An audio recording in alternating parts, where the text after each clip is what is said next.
Gradey Dick really gives me prime Klay Thompson vibes in terms of his potential. I felt like he was one of the most underrated rookies last season. Post All-Star break in 26 games, he averaged 12.5 points while shooting 37% from 3 on pretty high volume. Super duper young, only 20 years old, and I think it's time to stop sleeping on his potential. So let's take a look at his heat check from tonight versus the Boston Celtics. First off, we know you can't leave him open. He will make you pay. And once he's got that rhythm and confidence from deep, he can really hurt you. He's so lethal off ball too. He's a coach's dream because you can do so much for him. Look where he starts on this play in the corner. And when Pirtle catches, he's full out sprinting to get a dribble handoff on the other side. Brown communicates the switch, but Dick is too quick for Derek White. Great screen by Pirtle. Now Horford is in heavy drop, screwed, so he just takes 2 dribbles and eases into the midi.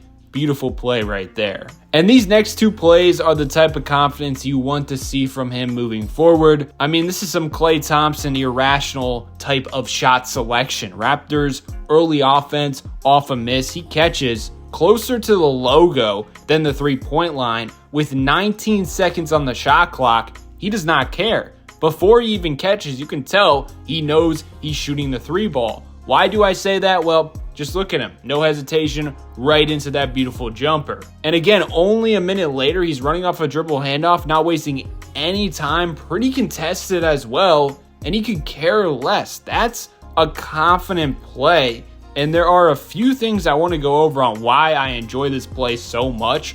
Number 1, look at how high his release point is. I mean, as a defender, your contests got to be near perfect to get to that shot. I mean, to be honest with you, you're just not going to get to it. You're not going to be able to block it. But also, for you to affect his shot, you got to have a near perfect contest as well. Number 2, if he continues to do stuff like this, and this becomes a bread and butter early shot clock offense type of thing for the Raptors, teams are going to have him in the scouting report. So guess what?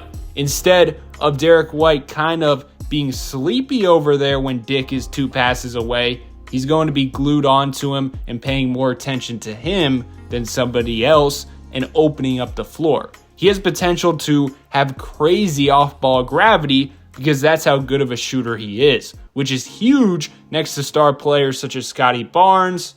And number 3, that's the thing. When Gradey is on top of his game, defenses always have to pay attention to him 24/7. Because if you slip up, like Derek White did, he barely fell asleep, even got a solid contest, but still, Dick made him pay. And honestly, that's why the Celtics are so good. They have multiple players that you got to account for off ball 24/7, and if you don't, it's a 3-point splash. Gradey Dick has that trait, which is perfect next to their core, Quickly, Barnes, and RJ. And we know teams are going to run him off the line as much as possible, so him having this mid-range in his bag is key. He's going to get more and more comfortable with this as he ages. It already looks very comfortable to him. And notice, he's taken about 3 dribbles in these highlights, yet he scored 15 points in 1 quarter. This dude gets his while not demanding the rock. He gets his in the natural flow of the offense. You can run sets for him, as you saw in this video, but also you don't got to worry about it because he will find a way to make an impact because he's such a good off-ball player. He moves around, comes off screen, cuts back door, things of that nature. And outside of Toronto fans, I feel like nobody really talks about him or has kind of forgotten about him unless you're making a joke about his last name. But in my opinion, this dude can ball and he can be one of the best 3-point shooters in the league.